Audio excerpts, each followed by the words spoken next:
Arrancamos el último bloque de Laberinto de Voces con la mejor energía y culminando el programa del día de hoy. Pero antes de terminar, tenemos una visita especial. Doctor en Historia, Juan Francisco. ¿Cómo andas, Juan Francisco, el día de hoy? ¿Todo bien? Bien, bien, muy contento de estar acá con ustedes. Sí, le pedimos disculpas al aire porque nos demoramos, pues de un programa muy cargado. No, muy cargado. No, aparte la sentás, viste, te está pidiendo tiempo. Bueno, sabés que hoy venimos, viste que de repente aparecen historiadores en los programas de radio. Hay como una fecha patria y aparecen historiadores, de repente. La palabra del historiador vale. Vamos a ver la próxima semana si sigue valiendo. No sé si... Bueno, uno de los problemas que suele ocurrir es que lamentablemente los medios de comunicación masivos suelen deshistorizar mucho, ¿no? Y los problemas aparecen como si... De golpe. Por generación espontánea, ¿no? O que hay miradas muy de efemérides, así, o de anécdota, ¿no?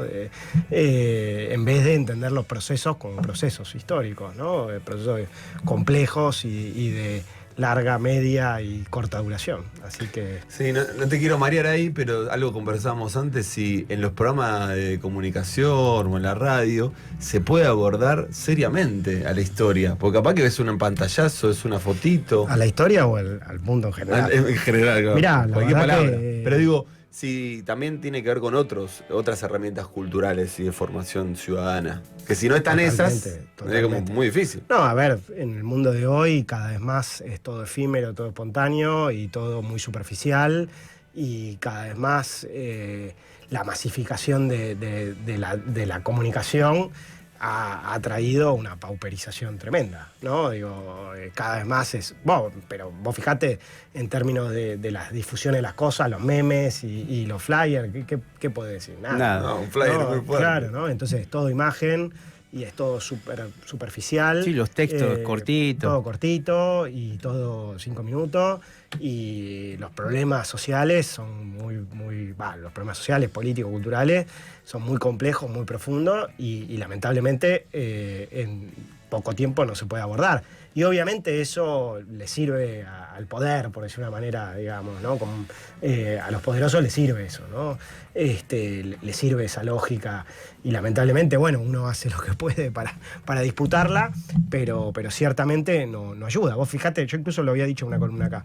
En los 90, todavía comienzo del 2000, los programas de política existían. Y eran programas de 1 hora, 1 hora y media, donde se debatía... Había política. Donde se debatía en profundidad, donde podía hablar alguien media hora, etcétera, etcétera. Y después todo chimento. Pasó a ser todo grito, chimento, animales sueltos, ¿no? Por eso terminamos teniendo un panelista de presidente. Sí. Que podía entrar bien en eso. Y él mismo decía que... Milei decía que le había aprendido de Mauro Viale, ¿no? Que Mauro Viale le decía, vos tenés que entrar y en 3 minutos tirar 3 títulos y cachetear a 3 personas. Y eso es lo que garpa. Claro. Y lamentablemente... cada vez más todo ha entrado en esa lógica, ¿no? Sí, sí, las lógicas. Y si no nos hablaron, ahora volvemos, pero justo escuchar una que otra intervención esta semana del presidente y pareciera como que es adrede. Es como adrede, las intervenciones son para llamar la atención y para radicalizar posiciones, ¿viste? Sí, sí, es un quilombo en el que estamos. Sigue de panelista. Totalmente es adrede, sí, claro. Pero hay una lógica, digo, más allá de... O sea, sí. Milei sabe usar esa lógica bien. No, digamos, ¿no? Y pero eso la lógica es lo trasciende a él, ¿no? O sea, lo trasciende a él, nos trasciende a todos. El tema es qué hacer con eso, pero lamentablemente las discusiones en profundidad, los debates en profundidad, el debate de ideas y todo eso ha perdido cada vez más peso en nuestra sociedad y en la sociedad en la que estamos, más allá de la Argentina, ¿no? Más globalmente, ¿no? Bueno, con todo este prólogo, esta presentación, porque la gente dice, ¿y ahora con qué va a venir Juan Francisco? ¿No? Hablemos del imperio. Hablemos de los poderosos, no sé. Sí, bueno, se cumplieron. Por un lado, bueno, la independencia argentina, obviamente, y por otro lado, 250 años de la independencia de Estados Unidos, que se celebró bochornosamente acá en el planetario. Lo hablamos, sí. Con los drones y con toda la bola. Se lo perdió. Un espectáculo lamentable. Yo quería ir. Bueno, una vergüenza terrible. Y vos fijate cómo no hubo drones para... Yo esperaba, los esperaba en Washington, Claro. los drones con la bandera argentina. Dije, me quedé. Sí, no hubo drones para nosotros. Y bueno, me parece que es muy importante historizar Estados Unidos, ¿no? Historizar lo que ha sido los 250 años de Estados Unidos. Obviamente, lo que hablábamos antes, no tener mucho tiempo para hacerlo, pero me parece clave, ¿no? Porque... digo, claramente nosotros tenemos un presidente que reivindica explícitamente a Estados Unidos, que tiene una política que ya las relaciones carnales de Carlos Saúl quedaron muy, muy chiquitas al lado de esto, ¿no? Y que Estados Unidos todavía en la Argentina y en la región tiene una legitimidad muy grande, ¿no? Lamentablemente, de hecho, si uno ve los triunfos electorales y los procesos electorales más recientes, a pesar de la política imperialista de Estados Unidos, lo que nosotros vemos es una legitimidad grande o creciente, ¿no? Tanto de Trump como de la política exterior estadounidense. Y es muy importante por eso permanentemente historizar, digamos, la historia de Estados Unidos y el vínculo de Estados Unidos con América Latina y con la Argentina particularmente, ¿no? Me parece que es fundamental de construir ahí, poner en tensión algunas cosas. La historia sirve no solamente para comprender procesos, sino también para, sobre todo, desnaturalizar las cosas, ¿no? Porque lo que ocurre es que las cosas uno las ve y parece que siempre fueron así, Sí. ¿no? Que es natural que sea así, y por ende, si es natural que sea así, es inmodificable, ¿no? Entonces, para eso la historia sirve como herramienta crítica y política también, ¿no? Para desnaturalizar y para también mostrar tensiones, contradicciones, mostrar lo oculto, por decir de una forma, ¿no? Y Estados Unidos tiene una historia, digamos, donde ellos se presentan, y esto me parece muy importante. Hay dos o tres cosas que me parecen claves. Primero y principal, la asociación de Estados Unidos con la libertad, digamos, ¿no?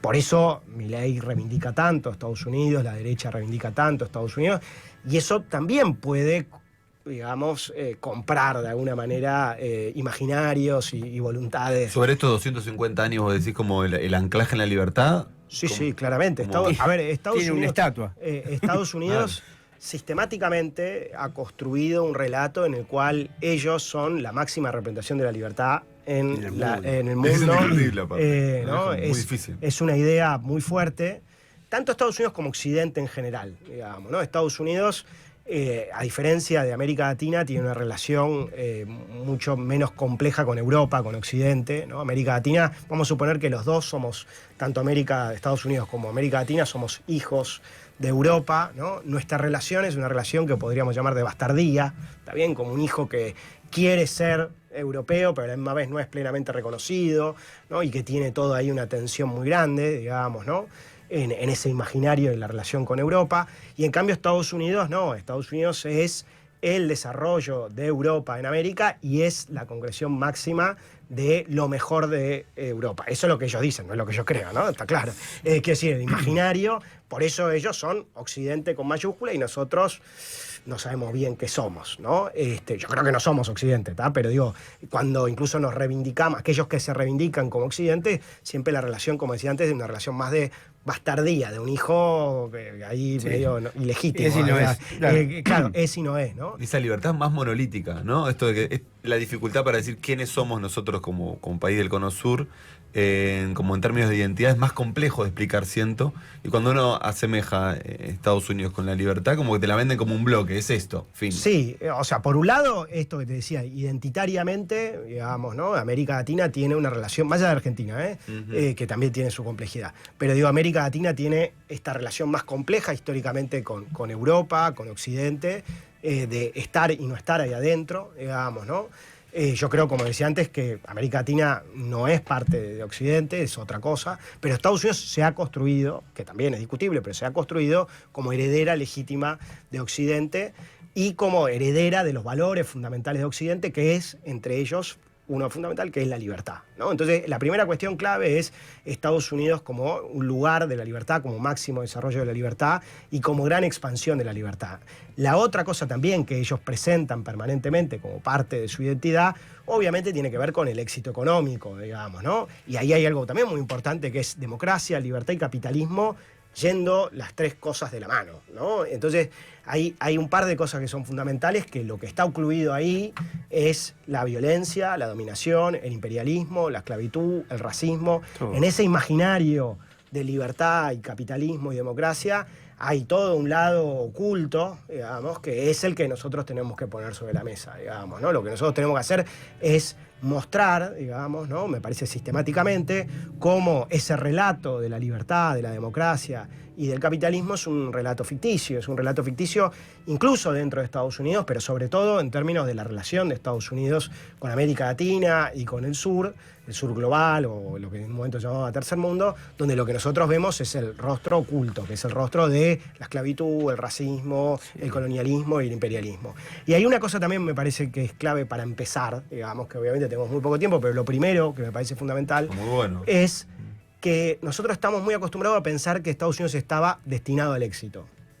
¿Está bien? Nosotros pensamos que había algo en el origen de Estados Unidos que derivó en una enorme grandeza, y en cambio nosotros estamos también condenados no al éxito sino al fracaso, digamos, ¿no? Que hay algo en nuestro origen que nos condena al fracaso, ¿no?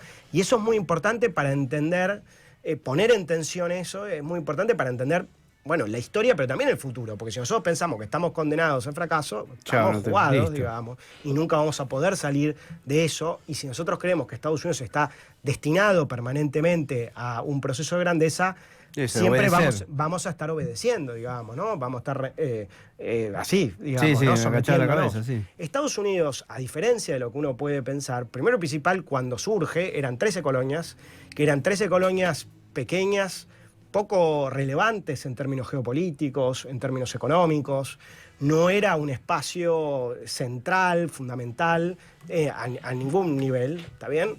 Y esa, digo, si uno compara, por ejemplo, México, o compara lo que en ese momento era Perú y el Alto Perú, esos eran lugares mucho más relevantes en términos económicos, en términos geopolíticos, más centrales, ¿no? Además eran mucho más amplios. Claro. ¿Está bien? Nosotros estamos acostumbrados, por ejemplo, a naturalizar el mapa de Estados Unidos, ¿no? Lo primero que hay que denaturalizar es el mapa de Estados Unidos. Vamos a suponer que es un trapecio más o menos. En realidad eran 13 colonias en la costa este, ¿no? Y era, digamos, más o menos centro-sur hacia el norte, ¿no? Y esas 13 colonias eran 13 colonias, como decía antes, no tan relevantes en términos geopolíticos y económicos, que lo que hicieron primero y principal fue unirse, ¿no? Esto es importante, se unieron esas colonias un poco antes y en el marco del proceso de independencia. Se unieron, también otra cosa importante, que esa independencia fue una independencia apoyada internacionalmente, a diferencia de la nuestra, fue una independencia que fue apoyada directamente por Francia y España en una guerra. Digo, esto, la declaración de independencia del 4 de julio no terminó ahí, digamos, ¿no? Claro. Hubo una guerra de 1776 a 1783 que sin el apoyo, ¿no? de esos otros imperios que rivalizaban con Inglaterra, vamos a ver, también no se lograba esa independencia, ¿no?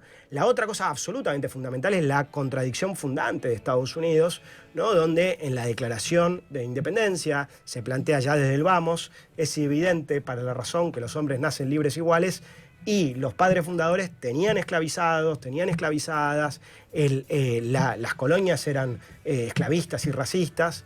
Y hay algo muy importante, que es que en el imaginario, tal vez que nosotros tenemos, después de la independencia hubo menos racismo y menos esclavitud. Y no es así, digamos, ¿no? Estados Unidos, desde su origen, es un Estado racista, es un Estado esclavista, y el proceso de independencia deriva en más racismo, más esclavitud y, sobre todo, también, muy importante, genocidio de los pueblos originarios. O sea que ese proceso que muchas veces se reivindica, ¿no? No muchas veces no, siempre se reivindica como un hito fundamental del proceso de modernización, de emancipación, ¿no? De democracia, un proceso que puede ser que haya estado incompleto, pero que fue un hito clave. No, desde el vamos, es un proceso profundamente contradictorio, donde vemos libertad y vemos igualdad solo para una pequeña élite blanca masculina, y que en el devenir no hizo más que profundizarse eso, ¿no? Entonces, Estados Unidos, desde el vamos, se define a sí mismo como una república, pero como un imperio de la libertad. Y esto del imperio de la libertad a veces se ha puesto como, bueno, una metáfora, no es una metáfora. Porque Estados Unidos, desde el vamos, empezó a expandirse bajo el nombre de la libertad, bajo el nombre de la república, empezó un proceso de expansión en el siglo XIX. Ese proceso de expansión tuvo diferentes estrategias que ahora no podemos entrar en detalle, pero Claro. inicialmente Estados Unidos fue comprando territorio, compró territorio de Francia, que era un territorio muy amplio que se llamaba Luisiana, después Ah, sí. compró la Florida Claro. de España. Después, lo que fueron expandiéndose hacia el oeste, con un proceso de conquista hacia los pueblos originarios, un proceso genocida tremendo. Y obviamente, el hito fundamental, digamos, la gran expansión fue la guerra entre México y Estados Unidos, por la cual Estados Unidos se quedó Con Texas. con la mitad de México, ¿no? De 1846 a Y 1848. con España y con Francia es contractual, o sea, hay acuerdos, Sí, hay compras, compras, sí. adquisiciones. La Hay- guerra es para los americanos. pero- Hay una compra de territorio, bueno, también ojo que con España hubo cierto conflicto, pero es sobre todo una compra de Cuba. territorio. Pero hay algo importante, esa compra de territorio también es una compra en la cual Estados Unidos aprovecha un contexto de crisis de los dos imperios para comprar ese territorio. En 1803 compra Luisiana, que era una colonia grande, porque Napoleón estaba perdiendo la guerra de independencia de Haití, y entonces la malvende en 1803, ¿no? Claro. Y la Florida la malvende España, ¿no? en 1818, 1819, en el marco de la crisis de la guerra de independencia hispanoamericana. Pero después hay todo un proceso de muchísima violencia. Entonces hay algo muy importante que desde el vamos, Estados Unidos se expande, y esa expansión implica que, como decía antes, más esclavitud, más racismo, genocidio de los pueblos Genocidio, originarios y un proceso imperialista. Y un proceso, porque digo, volvamos con lo que decía antes, no naturalicemos ese territorio como si ese territorio hubiera surgido, digamos, naturalmente. Sí, no, no. de magia. Ese es un proceso de expansión colonial. Nosotros generalmente asociamos a Estados Unidos con un momento de colonialismo tal vez posterior, digamos, ¿no? Pero ya desde el vamos, ese es un proceso de expansión y una mentalidad expansionista. ¿Está bien? Estados Claro. Unidos desde el vamos los padres fundadores tuvieron esta mentalidad expansionista de este imperio de la libertad. Y ese imperio de la libertad justamente siempre tuvo este corazón racista, esclavista, ¿no? Colonial. Y otra cosa también, desde el vamos siempre tuvieron entre ceja y ceja a Cuba. Claro. Jefferson, que es uno de los padres fundadores, El que y firma. es el que escribe, es la mente detrás de la declaración, él mismo tenía esclavos, él mismo abusaba sexualmente a una esclavizada, que él tuvo hijos esclavizados a los cuales no liberó en vida, ¿está bien? Y él es el que muy tempranamente empieza a plantear, bueno, Cuba va a tener que ser nuestra, digamos, ¿no? Entonces, durante el siglo XIX también Estados Unidos busca adquirir Cuba, intenta comprar Cuba varias veces, intenta anexarse Cuba, hasta que a fines del siglo XIX Estados Unidos se va expandiendo, y a fines del siglo XIX, en 1898, cuando Cuba se estaba intentando independizar, se mete en la guerra de independencia de Cuba, y ahí es cuando se queda con Puerto Rico, genera una república neocolonial en Cuba con la base de Guantánamo, se queda con Filipinas, se queda con Guam, todavía están en Guam. Bueno, ahí también a fines del siglo XIX se quedan con Hawái. Hawái, obviamente, que no era un estado. No era de ellos, claro. Ese colonia no había Claro, nada. entonces, digo, ahí hay toda una expansión, todo un proceso expansionista que se va legitimando con Imperio de la Libertad, se va legitimando con lo que se conoce como la doctrina Monroe, ¿no? América para los americanos, se va legitimando con el destino manifiesto, ¿no? Este destino de grandeza, ¿no? Hay algo que quiero también señalar, cómo las élites estadounidenses fueron autoconvenciéndose de que tenían ese destino de grandeza y fueron convenciendo de alguna manera al mundo de que tenían Sí, sí. ese La destino de expansión, grandeza. ¿no? Que vos venís Claro. resaltando es como... Pero eso estuvo Desde el como principio. desde el principio muy dirigido. También se ha hablado mucho de esto, por ejemplo, del contenido muy religioso de esto, ¿no? Protestante, ¿no? De toda esta cosa muy expansionista.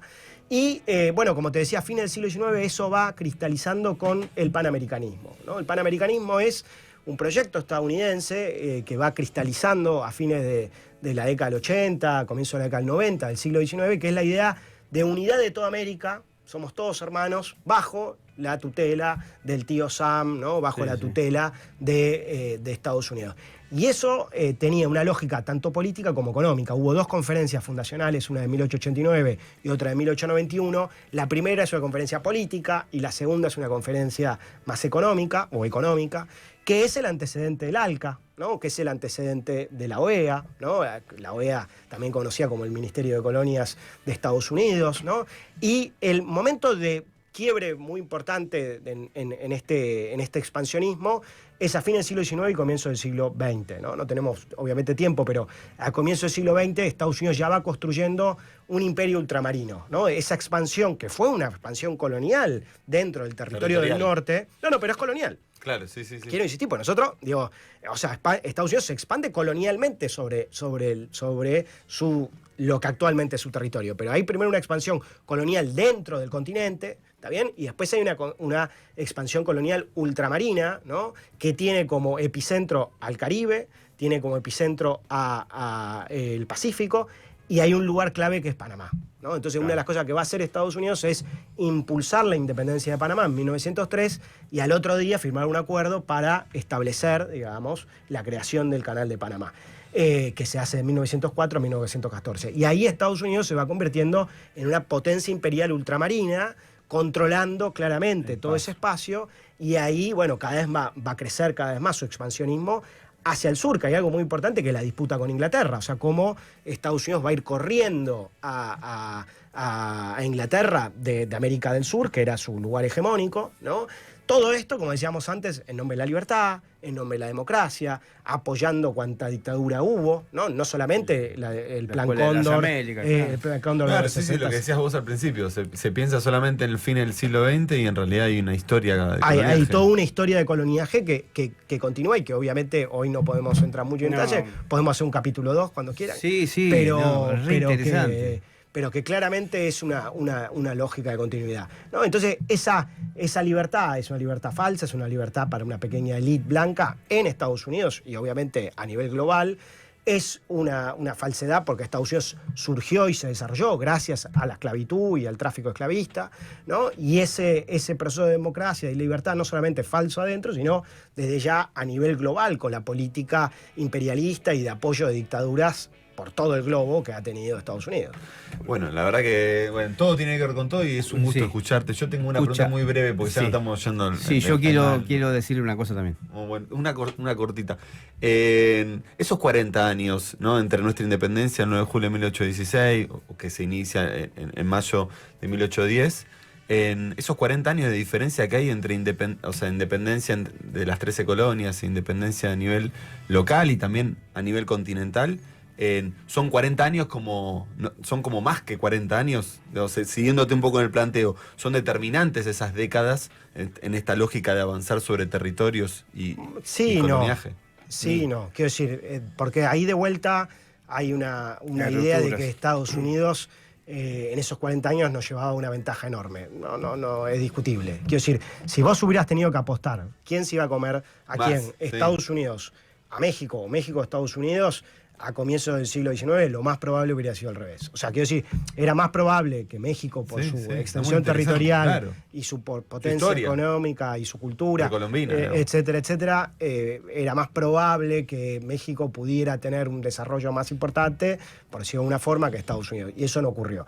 No ocurrió porque hay varias cosas. O sea, la historia es, por un lado, procesos estructurales muy profundos, y por otro lado, hay lógicas coyunturales, ¿no? América Latina cayó en una espiral de guerras civiles, de violencia, de inestabilidad, que Estados Unidos no cayó. En gran medida, ¿por qué? Porque el proceso de independencia nuestro fue mucho más largo, tuvo mucha más violencia el proceso, no tuvimos grandes apoyos de otras potencias, y además nuestro proceso también implicó en algún aspecto una revolución social. La revolución de Estados Unidos no fue una revolución social, e incluso muy discutible hasta qué punto fue una revolución. Hay un libro que yo siempre cito, de un autor afroestadounidense contemporáneo muy importante, se llama Gerald Horne. El libro lamentablemente está en inglés, pero el libro se llama La Contrarrevolución de 1776. Esto no fue una revolución, sino que fue una contrarrevolución hecha por ¿quiénes? Por una pequeña élite blanca en contra de ¿quiénes? Los sectores populares y sobre todo los sectores esclavizados afroestadounidenses, ¿no? Y los pueblos originarios. Entonces, en vez de pensar a ese proceso como un proceso revolucionario, emancipatorio, lo tenemos que pensar en sus contradicciones y en su lógica racista, esclavista y colonial. Bueno, la mía, ¿a dónde te vas ahora? Tengo un curso breve que vamos a dar. Si Jair puede poner ahí vos mientras explicás, si puede poner el flyer, Sí, voy a estar dando un curso breve sobre historia de la Revolución Haitiana, se llama Libertad o Muerte, historia de la Revolución Haitiana. Yo me especializo en la Revolución de Haití. En breve vamos a hablar de la Revolución de Haití. Y el curso lo vamos a dar en la librería Badaraco. Corrientes. No, 1543 ¿es? No, Entre Ríos. Ah, no, es otra sede. No me acuerdo exactamente la dirección. Bueno, pero lo buscan en librería. ¿Y dónde te ubican a vos? A mí me encuentran por Instagram, @JFMartinezpería. Ahí está toda la información del curso. El curso es hoy. ¿Hay tiempo para anotarse? Y se pueden ir directamente, ahí está. Ahí está. Pueden ir directamente, es hoy de 3 a 5 y la semana que viene también de 3 a 5. Si tienen para anotar ahí, informes e inscripciones 11 65, se achicó. Ni Beto lo ve, 65 20. Bueno, ahora lo decimos. 11 65. No pasa nada que pasa. Ahí está en la radio, se ve. No bueno, anótense. Si no me buscan en el Instagram, ahí está, @JFMartinezpería. 11 65 20 45 89. Bueno, Juanfran, Juanfran, con toda la disculpa del caso. Mil gracias por gracias es a un gusto ustedes. Una escucharte alegría y conversar ahí sobre esos vericuetos de la Le vamos a de deber a la historia. gente los mensajes. Los mensajes. También, La gente se quedó con preguntas sobre los 250 años de historia de Estados Unidos. Otro día podemos las retomar. preguntas que quedaron. Ahí sí, picando. también hay un chivo que es en la Comuna 9, ciclo de formación política, el 16 del 7, cristianismo y peronismo, el padre Paco Olveira, el 16 del 7 a las 19 horas, y también lo tenemos a Julián Fava, que también va a hacer unos cursos, dura 3 meses, sobre Rodolfo Cuyo y pensar desde el suelo, se puede pensar desde el suelo, bueno, síganlo también en las redes a Julián Fava, ahí se van a enterar del Qué curso. oyente que tenemos nosotros. Julián Fava está también en este programa, y bueno, es amigo mío, bostero. El bostero de ya Sí, me cae ya. bien. No sé, lo sabemos. escucho aparte. Bueno, nos vamos hasta el Sí, próximo pedimos sábado. disculpas a los mensajes que quedaron ahí. Sí, mensaje de trabajo. Tenemos que reunirnos para Sí, ver sí, qué hacemos con los... Sí, sí. No hacen caso a la grilla. No, no Están te das muy cuenta. males. gracias Cerramos, Liliana, pues, gracias audio. Palito. Cerramos audio, con audio de mensaje. Liliana y sábado que viene equipo Hay completo. uno de Palito Lo dejamos también. con el audio de Liliana. Le mandamos un beso a Pauli para que se recupere. Nos encontramos nuevamente el próximo sábado a las 11 a.m. Y bueno, mucha suerte hoy a la selección. Dale. Eso. El Café de los Patriotas hoy a las 10. Ahí Acá va. abajo. Ahí va. Hasta próximo sábado. Chau. Chau.